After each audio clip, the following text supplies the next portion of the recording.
Hello YouTube, and what I'm doing here is demonstrating how to replace your one-way bearing in a 1 to 10 scale, no, 1 to 8 scale engine, or like a 0.21 engine to like 0.30.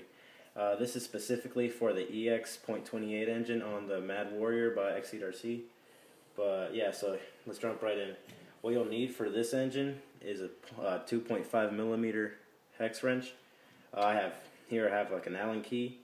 And then I also have my screwdriver. For the time's sake of the video, I'm going to use the screwdriver. But check your owner's manual and see what are the specifications for your screw size. Or you can do the guessing check, which I always do. So what you're going to do is you're going to take off your pull starter, which I've already done. And then you're going to get into this back plate and remove these 4 screws. Oh, dropped them. Here. Okay. Remove these 4 screws. You want to go in a star pattern so you don't build up torque on or tension on just one screw. Hold on, let me get this one. I usually like to use this one if a screw is stuck, like this screw is starting to strip out. So I'll use that to loosen it up, and then this to speed it up.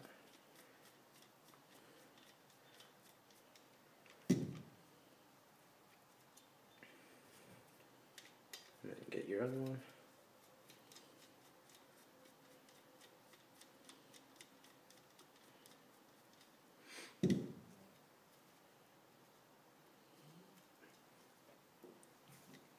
And your engine might have Loctite on it, or it might be on there pretty tight. So make sure you get the right size screw. Don't get like a Imperial or like the American standard ones. Get millimeters, because it'll really strip out your screws if you get the wrong size or a smaller size. So, okay, once you get all your screws out, there'll be a lot of pressure in here. Like, it'll be quite hard to get out because you'll have an O-ring inside here creating like a vacuum seal, so you have no air leaks in here. What you want to do is kind of twist it, that breaks the seal, and then pull it out. And there's your one-way bearing. And you can see inside, here's your piston. You can see the piston in here. And then all you have to do, this comes out right here, and your one-way bearing is out. Now, one way you can tell if your one-way bearing is pretty bad is you can see right here, there's a crack. Maybe if the camera focuses, you can see a crack right here. Pretty bad crack. And also it slips on me when I try to turn it on. So yeah, that's how to remove it and then how to reinstall it. I don't have a new one with me right now, so just for the video, I'll just reinstall this right back in here to show you guys. So what you want to do is, what I like to do is get my piston straight down and get that little pin in there to have it straight down, okay? Let me move this. And what I like to do is I'll put this in here. Let me get it in there. Okay. And this little thing right here, this little notch, it goes on the right side of your engine. That's how my engine is. So if it goes on the right side, then you want to have your one-way bearing. You want it to be straight down. One of these notches has to line up with your piston pin right here, whatever you call it. These have to line up. You can see here, this is where mine sat. Maybe you can see a little indentation right here, and that's where it cracked. But what I'm going to do is I'm just going to have one of these little notches straight down and have the piston straight down. And it's kind of you got to get it in there and just kind of mess with it. It's not like you're going to get on your first try. Sometimes I get on my first try, sometimes I don't. So you do is you get it lined up, straight up and down, and try to get it in there. Don't try to force it in. Try to just guide it in there. There. And one way you can check is you can start pulling on it. Let me see here. You can see my one-way bearing is pretty bad because you see both ways it'll turn. But also you can see inside that the piston is moving if I move this nut too. So sorry I don't have a new one just for the video. I just replaced it. But that's how you would put it in. You just slide it in, have it straight up and down. Once again, have this straight up and down,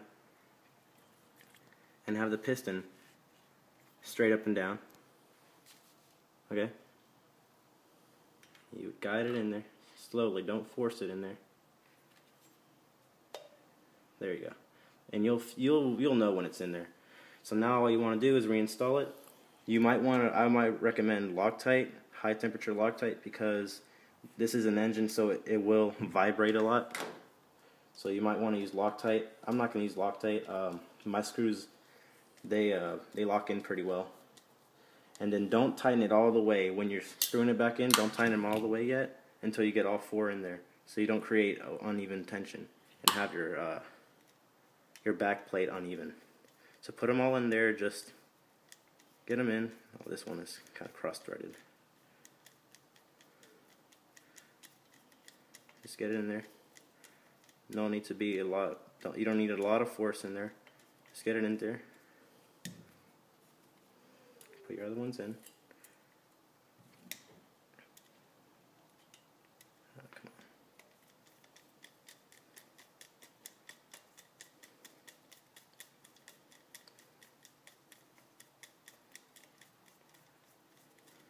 on. Ouch. Alright, last screw. So this one you can tighten it all the way down if you want. Don't over tighten it, because then you'll strip your screw and then you can't get it back out. So you want to do, maybe, it's a really, you'll feel it when you try to tighten it. Don't overdo it and don't underdo it, because if you underdo it, it'll back out. So I like to use my Allen key wrench because it just has a better fit.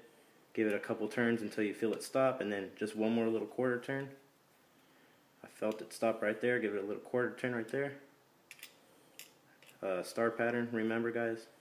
Quarter turn right there, it stopped. This one I'm not going to get it all the way in because I don't feel comfortable. Well, yeah, I'm going to get it done. I thought it was cross-threaded. Quarter turn. And that, guys, is how to replace your one-way bearing. And then all you would do is put your pull start or electric start or easy start back on here, exhaust, put it back on your car, and you're ready to go. Thanks for watching, guys. Please hit that subscribe button and like button.